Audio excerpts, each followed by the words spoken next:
قیدی روح میں منادی کی گئی، وہاں پر وہ تھے، اور جتنے اس پر ایمان لائے ان کو وہ ساتھ لے گیا. ٹھیک. اس سے یوں لگتا ہے کہ جہاں پر منادی کی گئی ہے ایمانداروں کے بیچ میں، جو اس پورشن میں ہے جو ابراہم کا پورشن ہے، تو ایسے لگتا ہے کہ وہ بھی سارے لوگ یسوع مسیح پر ایمان نہیں لائے، ادروائز وہ سارے کے سارے جاتے. ٹھیک ہے. تو اس کے بعد مسیحی ایمانداروں کی کیٹیگری جو ہے وہ یسوع مسیح کے ساتھ آسمان پر ہے. اس کے علاوہ چاہے وہ یہودی ہوں، چاہے وہ کسی بھی مذہب قوم سے تعلق رکھتے ہوں، جب تک وہ یسوع مسیح کے کفارے اور ان کے جی اٹھنے اور ان کے سودے آسمانی، ان کے نجات کے منصوبے کی تکمیل پر ایمان نہیں رکھتے، وہ عالم ارواح میں آج بھی ہے. کیونکہ عالم ارواح آج بھی موجود ہے. صحیح. لیکن مسیحی ایماندار جن کو وہاں منادی کر کے وہ اوپر لے گیا، اور اس کے بعد جتنے بھی لوگ یہاں سے کوچ کرتے ہیں وہ عالم ارواح میں اب ادھر نہیں جاتے. ٹھیک ہے. کیونکہ مکاشفہ کا بیان میں نے پہلے پروگرام میں ریکارڈ کروایا تھا، وہ سارے اب اوپر ہیں. اور وہاں کے بزرگوں میں سے کسی نے کہا کہ یہ وہ ہیں جنہوں نے اپنے جامع برے کے خون سے، جو برے کی قربانی پر ایمان رکھتے ہیں. صحیح. یہ وہ ہے جن کو تھیولوجی نے گلوریس چرچ کہا ہے. جی. تو عالم ارواح میں دو پارٹیشنز ہیں. یہ خدا ایمانداروں اور بے ایمانوں کو ایک ہی خانے میں نہیں ڈالتا. اچھا. ٹھیک ہے. خدا نے وہ امتیازی جو کیٹیگری ہے وہ رکھی ہے. ٹھیک. وہ عذاب میں تھے، لیکن ابراہم کے پورشن میں لوگ عذاب میں نہیں تھے. صحیح. بے ایمان عذاب میں تھے. وہ امیر آدمی کہتا ہے کہ میں یہاں تڑپتا ہوں، لیکن لازر تو آرام میں ہے. صحیح. کیونکہ وہ ابراہم کے پورشن میں تھا.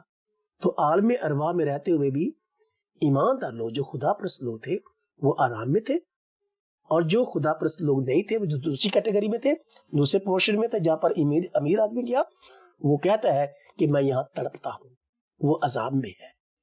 تو وہاں پر رہتے ہوئے بھی ایماندار لوگ آرام میں تھے.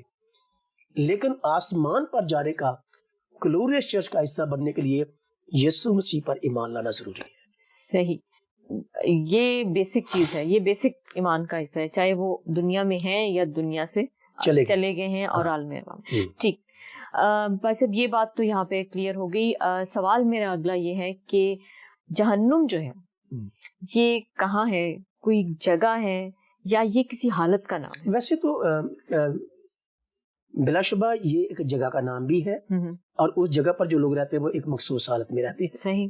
یہ حالت بھی ہے وہاں پر جو لوگ رہتے ہیں. صحیح. لیکن یہ ایک جگہ بھی ہے، کیونکہ یسوع مسیح نے اپنے بیان میں تیاری کا ذکر کیا کہ تمہارے لیے وہ جگہ تیار کی گئی ہے. ٹھیک ہے. اس کے بعد اگر ہم اس کو دیکھیں، یسایہ کی کتاب کا 14واں باب، اس کی 9ویں آیت، اور پھر گنتی کی کتاب کا 16واں باب اور اس کی 30ویں اور 31ویں سے 33ویں آیت تک، تو یہاں پر ہمیں ایک بیان ملتا ہے. اگر آپ جو میرے ناظرین ہیں وہ میرے ساتھ دیکھیں، خاص طور پر میں گنتی کی کتاب کا ایک ریفرنس پڑھنا چاہتا ہوں. گنتی کی کتاب اس کا 16واں باب اور اس کی 30ویں آیت سے. گنتی کی کتاب اس کا 16واں باب اور اس کی 30ویں آیت میں اس طرح سے لکھا ہے: پر اگر خداوند کوئی نیا کرشمہ دکھائے اور زمین اپنا منہ کھول دے اور ان کو ان کے گھر بار سمیت نگل جائے اور یہ جیتے جی پاتال میں سما جائیں، تو تم جاننا کہ ان لوگوں نے خداوند کی تحقیر کی ہے. تو جو ان کو زمین نکل جاتی ہے، جو پاتال میں جاتے ہیں، وہ خداوند کی تحقیر کرنے والے ہیں. اور اس میں لکھا ہے، اور اس نے یہ باتیں ختم ہی کی تھی کہ زمین ان کے پاؤں تلے پھٹ گئی، اور زمین نے اپنا منہ کھول دیا اور ان کو اور ان کے گھر بار کو اور کورا کے ہاں کے سب آدمیوں کو اور ان کے سارے مال و اسباب کو نگل گئی. تو یہ پاتال جو ہے یہ نیچے کی بات ہے، اتھاہ گڑھے کی بات ہے، زمین کے نیچے کے علاقے کی بات ہے. تو اس کی جگہ اگر ہم بیان کریں عالم ارواح کی یا جہنم کی، تو یہ عالم ارواح جہاں پر روحیں جا کر رہتی ہیں، جی، ایمانداروں کی نہیں، بے ایمانوں کی. آج کے زمانے میں یسوع مسیح قربانی کے سلسلے کے بعد تو وہ جگہ جو ہے وہ ادھر ہے اور وہ پاتال میں ہے، کیونکہ نیچے، اور یسوع مسیح کے بیان میں بھی یہ لکھا ہے کہ وہ زمین کے نیچے کے علاقے میں اترا. تو اس جگہ کی نشاندہی تو پاتال، زمین کے نیچے کا علاقہ، یہ سارے جو الفاظ ہیں یہ اس بات کی طرف اشارہ کرتے ہیں کہ یہ کوئی نیچے کی جگہ ہے. جیسے یسائی کتاب کا 14 باب اس کی 9ویں آیت میں بھی نیچے کا ذکر ہے. تو نیچے سے مراد زمین کے نیچے کا علاقہ جو جگہ ہے. تو اس کی یہ جگہ جو ہے یہ تو جو انبیاء کے بیانات میں، بائبل کے بیانات میں جس بات کی طرف اشارہ کیا گیا ہے وہ تو یہی بیان کیا گیا ہے کہ وہ زمین کے نیچے کے علاقے کی بات ہے. ٹھیک. اور پھر اسی بات کو لے کر پھر اس کو ڈارک پلیسز کہا گیا ہے. صحیح. جہاں پر اندھیرا ہے، جہاں پر تاریکی کی فوجیں رہتی ہیں. اور تاریکی کی فوجیں دراصل وہی ہیں جو خدا کے لوگ نہیں ہیں. صحیح. چاہے پھر وہ ابلیس کے لوگ ہیں. تو وہ لوگ جہاں رہتے ہیں وہی پھر وہ جگہ ہے. صحیح. یعنی کہ جہنم ایک تاریکی کی جگہ ہے، تاریکی کی جگہ ہے. اور یہ کسی حالت کو بھی ہم کہہ سکتے ہیں. حالت اس کا یہ ہے کہ حالت کے بارے میں افسیوں کے خط میں 4 باب کی 8ویں آیت میں، ہاں جی، اور پھر لوکا کی انجیل کا 16واں باب جس کا ذکر میں نے پہلے بھی کیا، جی جی، لازر اور امیر آدمی کے بیان میں، جی جی، اس میں لکھا ہے کہ وہ امیر آدمی کہتا ہے کہ میں یہاں آگ میں تڑپتا ہوں. ٹھیک ہے. تو یہ عذاب کی جگہ ہے. ٹھیک. نمبر 2، افسیوں خط میں پولس رسول اس کو قید کی جگہ کہتا ہے. وہ قید کی حالت میں ہے، وہ عذاب کی حالت میں ہے. تو وہ آرام کی جگہ پر نہیں ہے. تو جہنم ایک ایسا مقام ہے جہاں پر جو لوگ جاتے ہیں وہ آرام کی جگہ پر نہیں بلکہ قید کی حالت میں تڑپنے کی جگہ اور عذاب کی جگہ ہے، مصیبت کی جگہ ہے، اندھیرا اور تاریکی کی جگہ ہے. صحیح. تو اس بات کو اسی طرح سے بیان کیا گیا ہے. افسیوں خط میں تو قید کی حالت ہے، اور پھر لوکا کی انجیل میں یہ عذاب کی حالت. تو یہ ایک حالت بھی ہے، اور جو اس جگہ اس مقام پر جائیں گے وہ اس حالت میں رہیں گے. کیونکہ بعض اوقات لوگ ایک دوسرے کو یہ بھی عام گفتگو میں اب تو بہت دفعہ لوگ کہتے ہیں گو ٹو ہیل، یا تو یہ ایک بد دعا ہے. ہاں، ایک بد دعا کے طور پہ برا خیال ہے کہا جاتا ہے، جس میں ہم کسی کے لیے برا چاہتے ہیں، برا سوچتے ہیں. تو گویا کہ ہیل میں بھیجنے کا مطلب یہ ہے کہ وہ آپ کے لیے اچھا نہیں سوچ رہا. مسلسل عذاب میں رہنے مسلسل عذاب میں رہنے کی جگہ. ٹھیک. پر وہاں کا ماحول جو ہے اس کے بارے میں خدا یسوع مسیح نے اپنے بیانات میں بارہا اس بات کا ذکر کیا، اور یسوع مسیح نے اس جگہ کے بارے میں کہا کہ وہاں ہمیشہ آگ جلتی رہتی ہے. پھر اس کو آگ کی بٹی بھی کہا گیا ہے، ہمیشہ کی سزا کی جگہ بھی کہا گیا ہے. تو یہ جہنم جو ہے وہ ہمیشہ کی سزا کا ماحول ہے. وہاں پر آگ جلتی رہتی ہے، آگ کی بٹی کے طور پر اس کو ادا کیا گیا ہے. اور اگر ان چیزوں کے لیے متی کی انجیل اس کا 18واں باب اس کی 8ویں اور 9ویں آیت میں یسوع مسیح نے جہنم کو، اس مقام کو آتش جہنم، جو آگ وہاں جلتی ہے اس کو آتش جہنم کہا گیا، کیونکہ وہاں آتش اور آگ جلتی رہتی ہے. اور پھر مرکز کے 9ویں باب کی 43ویں آیت میں لکھا ہے اور وہ آگ بجھتی نہیں ہے، وہ جلتی رہتی ہے. اور پچھلے پروگرام میں نے اس بات کا ذکر کیا تھا کہ وہ آگ بجھتی نہیں تھی، وہ سلگتی رہتی تھی اور جلتی رہتی تھی. تو ماحول وہاں کا یہ ہے کہ وہاں پر ہمیشہ آگ جلتی رہتی ہے، اس لیے اس کو آگ کی بٹی بھی کہا گیا ہے، آتش جہنم بھی کہا گیا ہے، ہمیشہ کی سزا کی جگہ بھی کہا گیا. ٹھیک. تھینک یو پاس صاحب. ایک سوال اور کہ جیسے آپ نے پہلے ذکر کیا اس میں سزا کا یا اس میں تکلیف کے حوالے سے، تو میں یہ جاننا چاہوں گی کیا سزاؤں کے بھی کچھ درجات ہیں وہاں پہ کہ شدید ہے اور تھوڑی کم ہے؟ دیکھو یہ بات عموماً اس بات پر زیادہ بات نہیں ہوتی. اور اگر ہم جنرلی تھیولوجی کو دیکھیں، جی جی، جب ہم گناہ کا تذکرہ پڑھتے ہیں تو جہنم میں جانے کی سبب تو ایک ہی ہے، اور وہ سبب اور وہ وجہ ایک ہی یہ ہے کہ جو لوگ گناہ میں زندگی بسر کرتے ہیں وہ جہنم میں جائیں گے. ٹھیک. اور کلام میں بھی لکھا ہے کہ گناہ کی مزدوری موت ہے. تو جہنم جو ہے وہ دراصل روحانی موت ہی ہے. وہ لوگ اس جگہ پر جاتے ہیں جو روحانی طور پر مردہ ہوتے ہیں. صحیح. تو گناہ کی مزدوری موت ہے. اب موت کی کیٹیگریز بیان کرنا یہ تھوڑا مشکل کام ہے. روحانی موت تو موت ہے جس میں ہم خدا کے ساتھ اپنا تعلق، اپنا ناطہ، اپنا رشتہ توڑ دیتے ہیں. صحیح. تو اس حالت میں اس مقام پر ہم جاتے ہیں جہاں پر عذاب میں رہتے ہیں.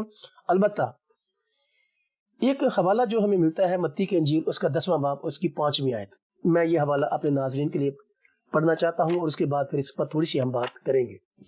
متی رسول کی معرفت لکھی گئی انجیل اس کا 10واں باب اور اس کی 15ویں آیت. یہاں پر خداوند یسوع مسیح کا بیان موجود ہے اور 14ویں اور 15ویں آیت میں پڑھ دیتا ہوں.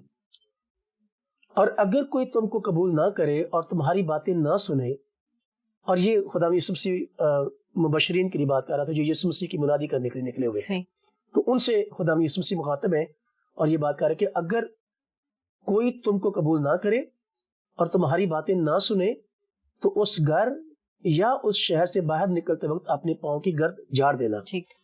میں تم سے سچ کہتا ہوں کہ عدالت کے دن اس شہر کی نسبت سدوم اور امورا کے علاقے کا حال زیادہ برداشت کے لائق ہوگا. تو یہ جو زیادہ برداشت کے لائق ہوگا، یوں لگتا ہے کہ خداوند یسوع مسیح نے ایک کمپیریزن سیٹ کیا ہے ان لوگوں کی سزا میں اور ان لوگوں کی سزا میں جو سدوم اور امورا میں رہتے تھے، اور ان لوگوں کی سزا میں جو یسوع مسیح کے کلام کو، اس کے پیغام کو قبول نہیں کر رہے. تو ان دونوں کی سزا کا کمپیریزن کرتے ہوئے یسوع مسیح نے کہا کہ ان کی سزا کی شدت زیادہ ہوگی جو یسوع مسیح کے پیغام پر ایمان نہیں لاتے، اور جو سدوم اور امورا کے لوگوں کا گناہ تھا اس کی سزا برداشت کے لائق ہوگی، لیکن یہ سزا برداشت کے لائق نہیں ہوگی. اس سے لگتا ہے ایسا کہ شاید کچھ شدت کا بیان ملتا ہے، لیکن عموماً تو ہم یہی ایمان رکھتے ہیں گناہ کی مستوری موت ہے. ٹھیک، چاہے وہ سدوم کے لوگوں نے کیا، امورا کے لوگوں نے کیا. اور ایک گناہ یہ ہے کہ جب یسوع مسیح کی منادی کی جاتی ہے اور وہ قبول نہیں ہوتی تو پھر اس کی بھی ایک سزا ہے. تو یسوع مسیح نے اس بات کا تذکرہ کرتے ہوئے یہ زیادہ برداشت کے لائق ہوگا، اس لفظ پر تھوڑا سا اگر ہم کچھ بات کریں تو ایسے لگتا ہے کہ جیسے اس میں درجات ہیں. ٹھیک، لیکن ان درجات کی شدت کیا ہے اس کا ذکر کرنا اور اس کو بیان کرنا تھوڑا مشکل ہے، کیونکہ بائبل مقدس اس بیان کے علاوہ کہیں کوئی بیان نہیں ملتا کہ اس میں کوئی درجات ہیں. صحیح، ٹھیک. بھائی صاحب، اگلا میرا ایک سوال ہے کہ سزا ملتی ہے گناہ گار انسان کو، لیکن ایک چیز عام طور پر جو عام ہمارے حلقوں میں عام لوگ بات چیت کرتے ہیں وہ کہتے ہیں قبر کے عذاب سے خدا بچائے. یہ قبر کا عذاب کیا ہے؟ مطلب کیا قبر میں ہی حساب کتاب ہو جانا ہے؟ قبر ہی جہنم ہے پھر تو اگر دیکھا جائے تو ایک قبر کا عذاب ہے اور ایک عذاب ہم جہنم کے حوالے سے دیکھو بائبل مقدس قبر کے عذاب اور قبر کے اندر حساب کتاب کا کوئی تذکرہ ہمیں کہیں نہیں ملتا. بائبل مقدس میں اس کا کوئی ذکر نہیں ہے. اوکے، ٹھیک. اس کی وجہ یہ ہے، اگر ہم عقلی طور پر سوچیں تو جب ہم کسی شخص کو قبر کے حوالے کرتے ہیں تو قبر میں ہم بدن کو رکھتے ہیں. جی. اس کی روح جو ہے وہ تو پتہ نہیں 2 گھنٹے پہلے، 4 گھنٹے پہلے، 6 گھنٹے پہلے، 10 گھنٹے پہلے، 2 دن پہلے وہ تو اس کے بدن سے پرواز کر چکی ہے. تو کیا وہ روح جب ہم اس مردے کو قبر میں واپس رکھتے ہیں تو وہ روح واپس اس کے بدن میں آتی ہے؟ نہیں، وہ اپنی ڈیسٹینیشن پہ چلی جاتی ہے. ٹھیک ہے، اور جس کو ہم عالم ارواح کہہ رہے ہیں وہ روح وہاں چلی جاتی ہے. ٹھیک ہے. تو قبر اور عالم ارواح یا جہنم جس کو ہم کہہ رہے ہیں وہ ایک فرق جگہ ہے. قبر میں تو آپ نے ڈیڈ باڈی کو رکھا ہے، اس جسم کو رکھا ہے، روح کو نہیں رکھا آپ نے قبر میں. صحیح. روح تو پرواز کر گئی، روح نکل جاتی ہے تو آدمی ڈیڈ ہو جاتا ہے. ٹھیک ہے. تو قبر کے اندر بائبل مقدس تو اس بات کے بارے میں بالکل خاموش ہے، اور بائبل مقدس میں ایسا کوئی تذکرہ نہیں ملتا کہ قبر کے اندر قبر ہی جہنم ہے یا قبر میں کوئی حساب ہو رہا ہے. قبر جہنم نہیں ہے. قبر میں آپ نے ڈیڈ باڈی کو رکھا ہے، لیکن جہنم ایک ایسی جگہ ہے جہاں پر لوگ ہوش و حواس میں زندہ ہوں گے. صحیح. کیونکہ سزا جو ہے وہ مردہ چیزوں کو نہیں ملتی. صحیح. مٹی کو سزا نہیں ملتی. جو چیز زندہ ہے، جو شخص زندہ ہے، سزا اس کو ملتی ہے. اور روح جو ہے جس کو سول کہتے ہیں، اگر ہم ہیومن باڈی کی کمپائلیشن اور کمپوزیشن کا ذکر کریں تو کم از کم ہم جو 3 بڑے مذاہب ہیں دنیا میں، اسلام، کرسچینٹی اور یہودیت، یہ اپنی کتابوں کی بنیاد پر اس بات پر یقین رکھتے ہیں کہ جو ہیومن باڈی ہے وہ جسم، جان اور روح سے کا کمپوزیشن ہے. تو جسم تو ڈیڈ ہو جاتا ہے لیکن روح نہیں مرتا، اور وہ ادھر چلا جاتا ہے جو عذاب کی جگہ ہے، جس کو جہنم کہتے ہیں، جس کو عالم ارواح بھی ذکر کیا گیا ہے، جس کو اتھا گڑھے کے لفظ کے ادا کیا گیا ہے، جس کو پاتال کہا گیا ہے، وغیرہ وغیرہ. تو وہ روح تو اپنی ڈیفرنٹ ڈیسٹینیشن پہ جاتی ہے. صحیح. تو یہ جو قبر میں ہم رکھ رہے ہیں وہ تو ہم ڈیڈ باڈی کو رکھ رہے ہیں, اور اگر ڈیڈ باڈی 2 دن کے بعد قبر میں جاتی ہے تو وہ روح جو ہے وہ اتنی دیر کہاں ہے؟ سوال یہ پیدا ہوتا ہے. اور وہ روح ادھر کہیں نہیں ہوتی, اور وہ روح اس جسم میں دوبارہ کبھی نہیں جاتی. ٹھیک ہے. وہ روح جو ہے وہ ایک ہی صورت میں آ سکتی ہے جس طرح سے یسوع مسیح نے لازر کی روح کو اس کی باڈی میں واپس بلایا تھا, وہ ایک معجزہ ہے. ادروائز جب روحیں اس بدن کو چھوڑ دیتی ہیں تو واپس اس بدن میں نہیں آتی جو مرا پڑا ہے. بائبل مقدس کے بیان کے مطابق بائبل مقدس اس کے بارے میں کوئی ذکر نہیں کرتی. بائبل مقدس یہ بات کہتی ہے, پولس رسول نے کرنتھس کی کلیسیا کو خط لکھتے ہوئے کہا کہ یہ ایک پل میں ہوتا ہے, آنکھ جھپکنے میں ہوتا ہے کہ وہ روح جو ہے وہ اپنی ڈیسٹینیشن پہ پہنچ جاتی ہے. کہیں کچھ ایسے فرقے ہیں, کچھ ایسے لوگ ہیں جو درمیانی جگہ کا ذکر کرتے ہیں کہ روح وہاں جا کے سٹے کرتی ہے, پھر پیچھے سے صدقے چڑھائے جاتے ہیں, دعائیں کی جاتی ہیں, پھر ان کی وہ ری ڈائریکٹ ہوتی ہیں. پولس کہتا ہے کہ وہ پل جھپکنے میں وہ اپنی منزل پر پہنچ جاتی ہے. ٹھیک ہے. جو روح ہے صحیح, کیونکہ روح جو ہے وہ اس کی ڈیسٹینیشن جو ہے وہ پہلے سے طے ہے. ٹھیک. جو قبر میں رکھا جا رہا ہے وہ جسم ہے اور وہ ڈیڈ باڈی ہے, اور ڈیڈ لوگوں کو سزا نہیں ملتی, روح زندہ رہتی ہے اور روح نہیں مرتی. اور سزا کا کانسیپٹ وہیں تک ہے جہاں تک جس کو سزا مل رہی ہے وہ زندہ رہے. ٹھیک ہے. تو ان روحوں کو سزا ملے گی جو اس جسم میں رہ کر خدا کے خلاف بغاوت میں رہی. صحیح. تو جسم کے ساتھ اس کا کوئی تعلق نہیں ہے. اور پھر جو جہنم میں لوگ ہیں وہ ہم نے کسی پچھلے پروگرام میں کہا تھا کہ جب اس جسم سے جسم مرتا ہے تو جو آگے زندگی جاتی ہے وہ روحانی زندگی ہے, اور وہ بھی ایک اسپرچل باڈی ہے. جو آگے چل کر باڈی اس کو ملتی ہے وہ اسپرچل باڈی ہے. وہ اس نفسانی جسم کو اتارتی ہے, اور آگے جو اس کو جسم ملتا ہے جس کو ہم گوشت کے طور پر بھی کئی دفعہ لفظ ادا کر جاتے ہیں, وہ ایک فرق باڈی ہے جس کو ہم اسپرچل باڈیز کہتے ہیں. ٹھیک. چاہے وہ بد ہو چاہے وہ نیک ہو. تو جو بدکار لوگ, جو برے لوگ, جو بے ایمان لوگ مرتے ہیں تو ان کو بھی ایک باڈی ملتی ہے جو اسپرچل باڈی ہوتی ہے, گو کہ وہ ایول اسپرٹ ہوتی ہے. پھر ایک پاک روحیں ہیں جو خدا کے لوگ ہیں, وہ خدا کے پاس جاتے ہیں, لیکن وہ جسم جن کو سزا ملنی ہے وہ یہ جسم نہیں ہے. صحیح. یہ جسم نہیں ہے, یہ جسم تو مر گیا. لیکن اس جسم نے جو غلطیاں کی ہوئی ہیں, جو جسم کے اندر تو غلطیاں وہ کر رہا ہے نا روح. ٹھیک ہے. تو سزا تو اسی کو ملے گی. صحیح. اور میں نے کسی پچھلے پروگرام میں جس میں شخصیت کا ذکر کر رہے تھے ہم, جی میں نے اس پروگرام میں جس میں شخص کا ذکر کر رہے تھے, ہم شخصیت کا ذکر کر رہے تھے, اس میں لفظ پرسونا کا ذکر کیا تھا میں نے.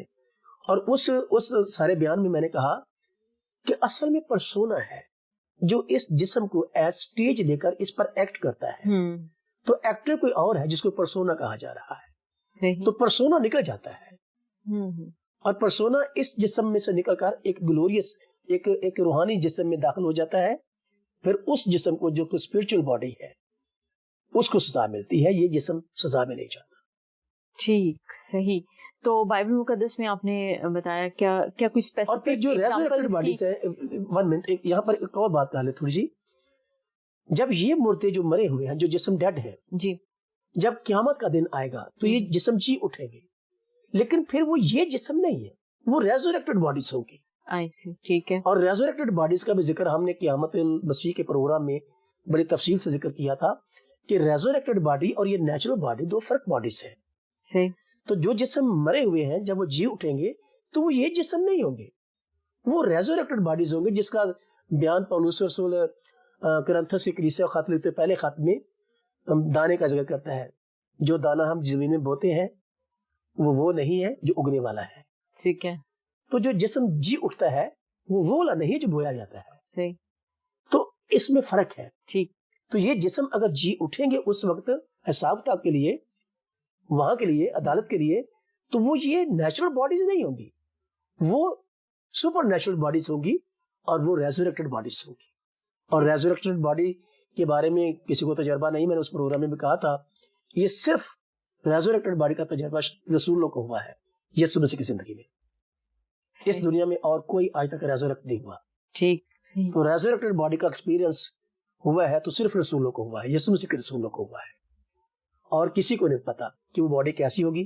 رسولوں نے جانتے ہیں, رسولوں نے جو لکھا ہے ہم اس کے وسیلے سے جانتے ہیں. صحیح, ٹھیک ہے. بہت بہت شکریہ بھائی صاحب, آپ نے بہت تفصیل سے سارے سوالوں کو رفتہ رفتہ پورے جہنم کے جو کہہ لیں کہ اس کا جو حدود اربع ہے یا اس کے اندر جو سارے کام ہیں ان حوالے سے آپ نے تھوڑی سی ہمارے سوالوں کے جواب دیتے ہوئے وضاحت کی ہے. بہت بہت شکریہ. میں آپ کی اس پروگرام میں آنے کی بھی بہت شکر گزار ہوں, یہ ساری تفصیلات ہمیں دینے کے بھی بہت شکر گزار ہوں. ہم بہت کچھ سیکھتے ہیں. سو ناظرین, آج کے پروگرام سے ہم نے بہت کچھ سیکھا ہے اور میں امید کرتی ہوں کہ یہ پروگرامز آپ لوگ پسند کر رہے ہوں گے اور اس میں جو ٹاپکس ہم ڈسکس کر رہے ہیں ان کو بھی آپ پسند کر رہے ہوں گے. آج کے پروگرام کا وقت اب ختم ہوتا ہے. پروگرام کی ٹیم کو اپنی دعاؤں میں یاد رکھیے گا. اجازت دیجیے. خدا حافظ. آؤ ہم خداوند کی روشنی میں چلے.